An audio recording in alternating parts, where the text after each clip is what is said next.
안녕하세요. 남윤희 선생님입니다. 오늘은 건널비와 부피 문제풀이 두 번째 시간입니다. 자, 지난 시간에 이어서 이제 살짝 난이도를 높여놓은 문제들을 차근차근 만나보도록 할 텐데요. 자, 1번 문제부터 확인해 보도록 하겠습니다. 두 도형의 부피가 서로 같을 때 네모 안에 알맞은 수를 써넣으시오 라고 했습니다. 두 도형의 부피가 서로 같다. 그럼 네모는 누굴까라고 했거든요. 자, 지금 보시면 이 네모를 구하기 위해선 부피를 알아야 되겠죠. 그죠? 자, 그럼 부피를 알면 어떻게 구하는데요? 지금 이 부피라는 것은 밑면의 넓이의 높이를 곱한 것이 부피거든요. 그러니까 그대로 식을 정리를 해주시면 그 부피를 다시 밑넓이로 나눈다면 이 네모 높이가 나온다라는 거죠. 그래서 일단은 왼쪽에 있는 이 직육면체의 부피부터 구하셔야 될 겁니다. 자, 가로가 8이고요. 세로 2죠. 밑넓이 곱하기 높이 이렇게 하시면 됩니다. 48제곱미터, 세제곱미터가 되네요. 자, 그러면 지금 오른쪽을 보시면 400cm, 600cm, 네모 cm라고 되어 있는데 0 데리고 다니기 조금 불편하니까 그냥 미터로 일단 계산을 할게요. 그러면 4m, 여기 6m로 놓겠습니다. 자, 그럼 볼게요. 4m 곱하기 6m 곱하기 네모를 하면 48이다 라는 얘기잖아요. 자, 그러면 네모는 이 48을 4 곱하기 6으로 나누시면 되는 거죠. 6, 8, 48. 4, 2, 8. 얼마입니까? 2m예요. 자, 그런데 센티미터로 답을 해야 되니까 단위를 이제 고쳐주시면 되죠. 200cm가 정답이 되겠습니다. 2번 문제 들어갈게요.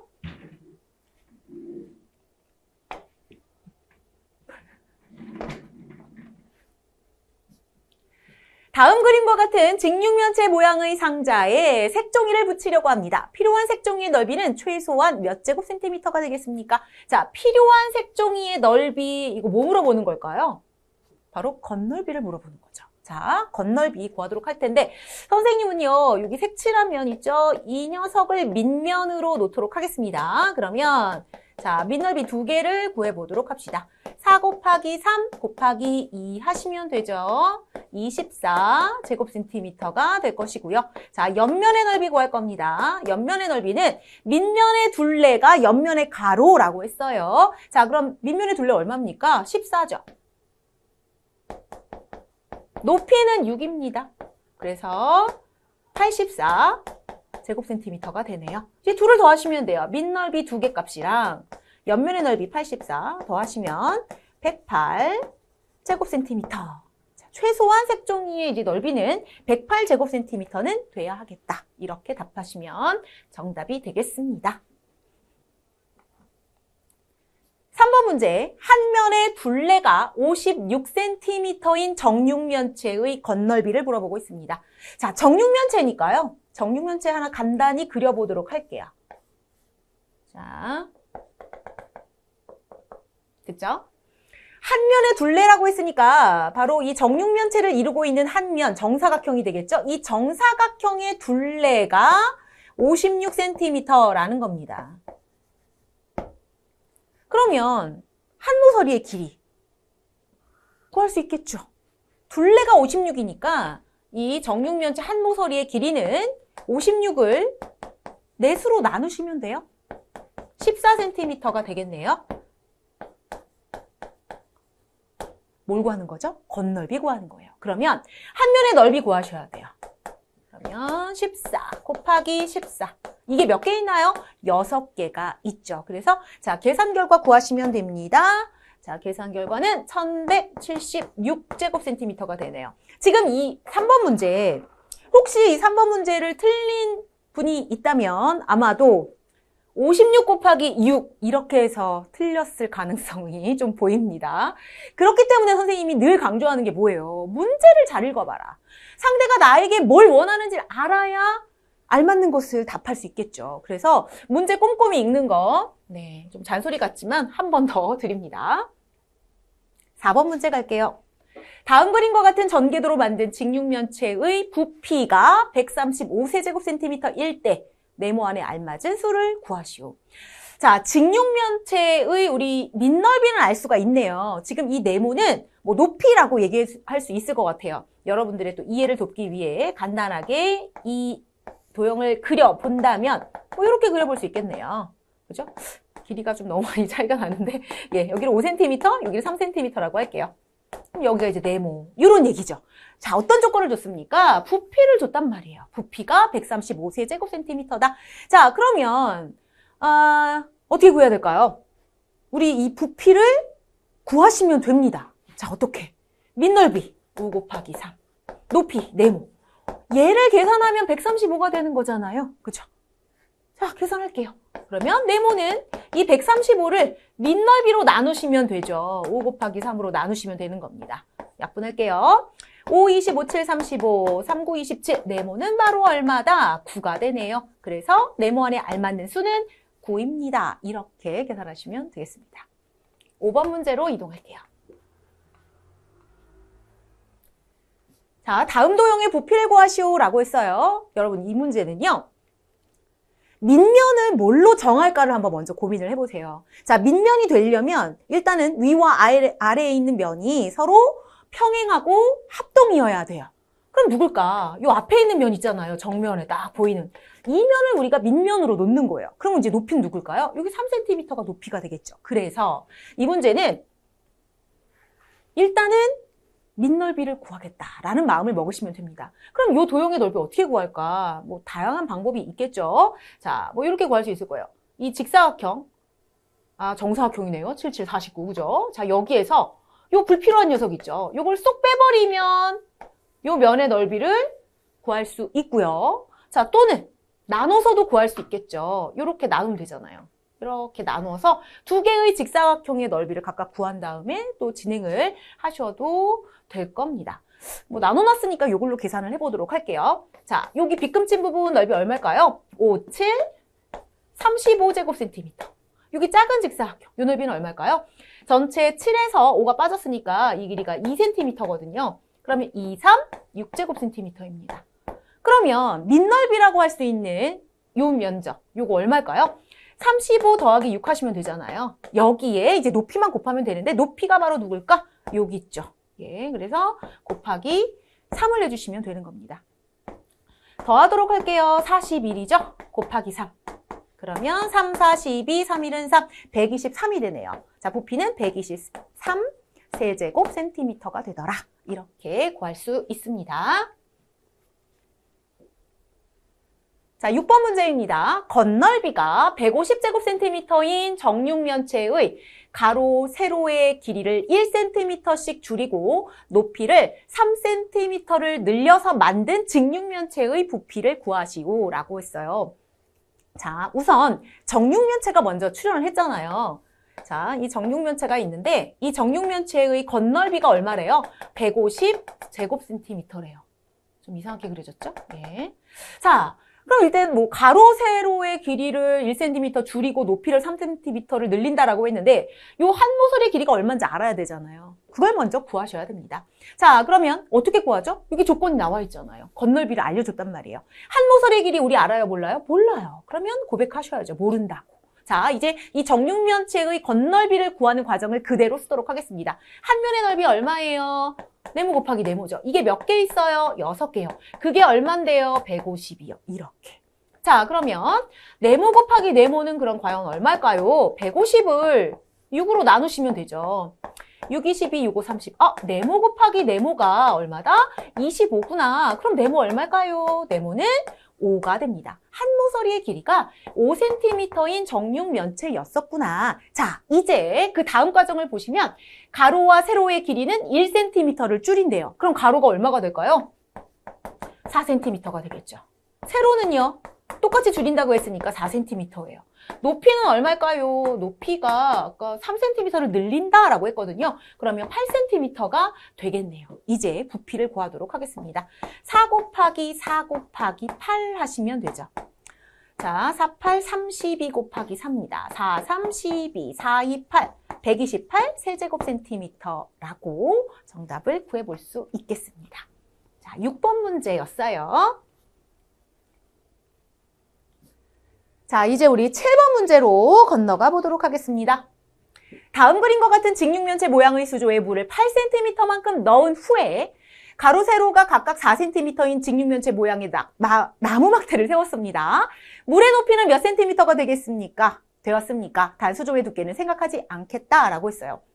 자, 대충 그냥 문제의 문의를 딱 보면 어려울 것 같아 라는 그런 느낌을 받을 수 있는 문제이긴 해요. 자, 그래서 문제를 조금 더 찬찬히 다시 한번 보면서 이해를 잘 해보도록 할게요. 자, 먼저 이 막대가 들어가기 전 상황을 한번 생각을 해보시면 이 직육면체 모양의 수조에 물을 8cm만큼 넣은 거예요. 그럼 우리 뭘 구할 수 있을까요? 물의 부피를 구할 수가 있죠. 자, 근데 나무 막대를 이렇게 딱 세웠어요. 그럼 어떻게 될까요? 나무 막대가 딱 들어가는 순간 물 높이가 높아지겠죠. 왜일까요? 이 나무 막대가 들어오면서 얘가 이 물이 원래 있던 곳을 빼앗아서 들어갔잖아요. 그러니까 물이 어떻게 위로 쫓겨나는 거죠. 그죠? 자, 그런데 다시 한번 잘 보시면 우리가 이 물의 부피를 구한다라고 생각을 한번 해보세요. 이 상태에서 어떻게 구하죠? 항상 밑넓이의 높이 곱하시면 돼요. 그럼 밑면의 넓이가 어떻게 되느냐? 이렇게 되는 거예요. 왜냐면 여기 물이 못 들어가잖아요. 그쵸? 자, 여기까지 설명을 드리고 이제 문제를 풀어보도록 할 텐데 먼저 첫 번째, 기존이 아니죠. 이 직육면체 모양의 수조에 담긴 물의 부피부터 한번 구하도록 하겠습니다. 가로가 얼마예요? 14. 세로는 24. 그리고 애초에 물을 얼마큼 넣었죠? 8cm만큼 넣었습니다.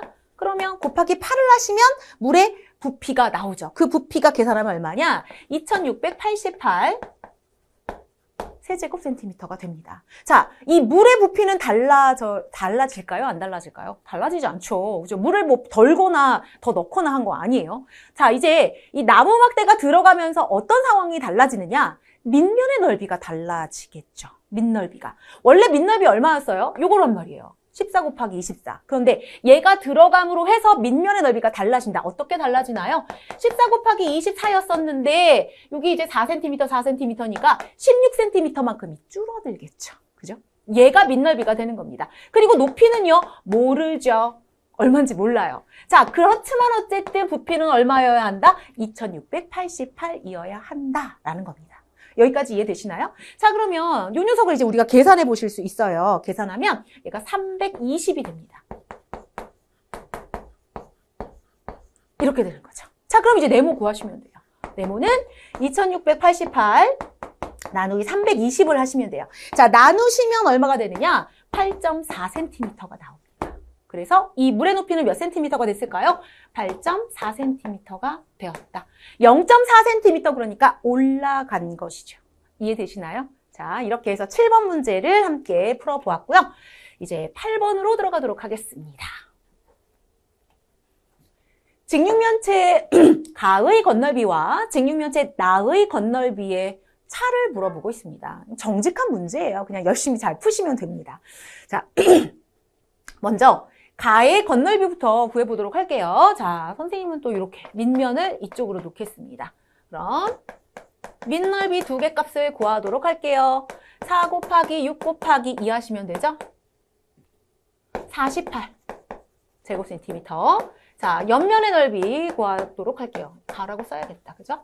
자, 옆면의 넓이는 가로가 얼마일까요? 옆면의 가로, 밑면의 둘레죠. 그래서 20입니다. 여기에 높이가 10이에요. 그러면 200제곱센티미터. 그래서 둘을 더하시면 되죠.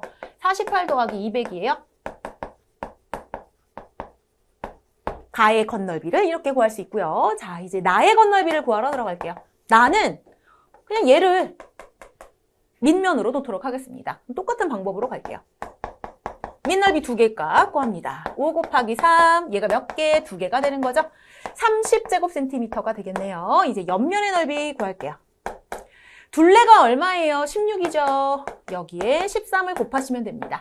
곱하기 14, 3, 6, 18, 4, 6, 1. 그러면 208이네요. 208. 더하시면 되죠. 30 더하기 208. 238 제곱센티미터가 되겠습니다. 차이가 나요. 그쵸? 자, 차는 큰 수에서 작은 수를 빼시면 되니까요. 248에서 238 빼면 되죠. 네, 그래서 얼마다? 10제곱센티미터만큼의 차를 구할 수 있다라는 걸 확인할 수 있겠습니다. 자, 1번이 정답이고요. 이제 9번을 가보도록 하죠. 다음 직육면체의 부피는 396제곱센티미터고요. 밑면의 모양은 정사각형입니다. 밑면의 모양 알려줬어요. 이 직육면체의 건널비는 몇 제곱센티미터가 될까요? 라고 했습니다.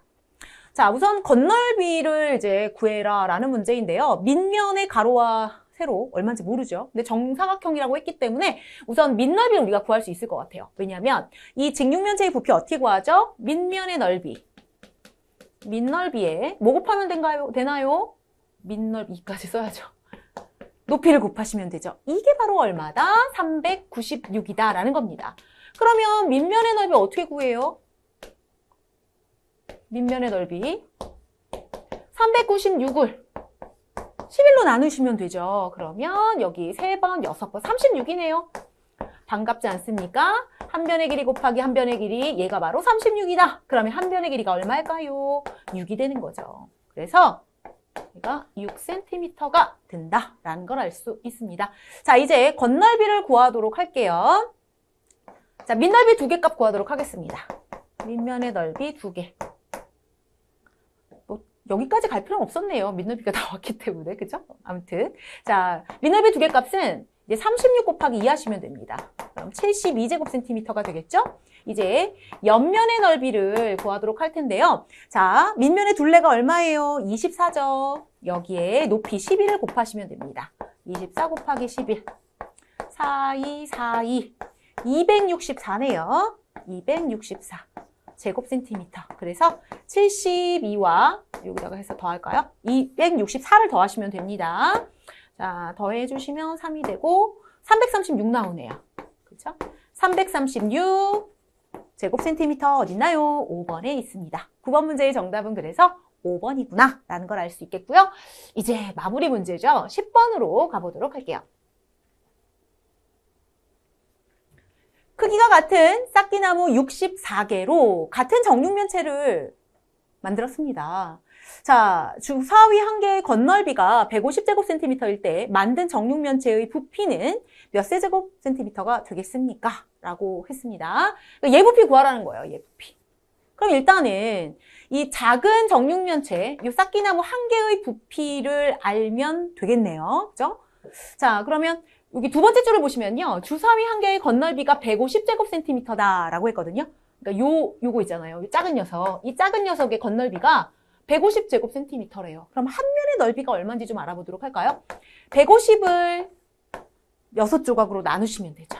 6, 22, 6, 5, 30. 25제곱센티미터가 되네요. 자, 그러면 이 작은 정육면체, 이 주사위 한 모서리 길이가 얼마일까요? 5cm가 됩니다. 그죠? 왜냐면 한 모서리 곱하기 한 모서리가 지금 25라는 거거든요. 그러면 네모는 5가 되겠죠.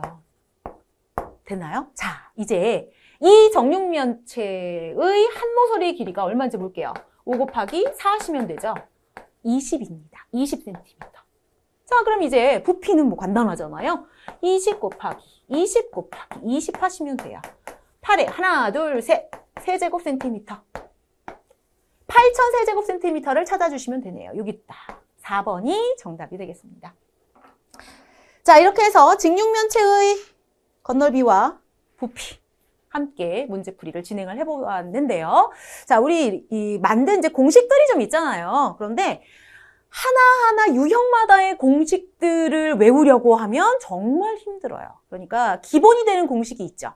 직육면체의 건널비, 직육면체의 부피. 그럼 이제 우리가 이제 구하라고 하는 것들이 보통 뭐 가로의 길이 구해라, 높이 구해라, 뭐 밑넓이 구해라, 뭐 이런 것들이란 말이에요. 그럼 모르는 것을 다 뭘로 놓으면 돼요? 네모로 놓고 그 공식을 그냥 완성하시면 돼요. 그럼 자연스럽게 네모가 들어가 있는 식이 만들어지고 우리는 우리 혼합계산 배웠었잖아요. 5학년 때. 그죠? 그냥 계산을 하시면 됩니다. 실수 없이. 아셨죠? 그래서 특별하게 높이 구하는 공식, 밑넓이 구하는 공식 이렇게 따로 만들어서 외우지 마시라는 말씀을 꼭 드리고 싶습니다. 자, 오늘 진행한 문제들 다시 한번 확인 꼭 해보시기 바라겠고요. 선생님과는 다음 시간에 만나도록 하겠습니다.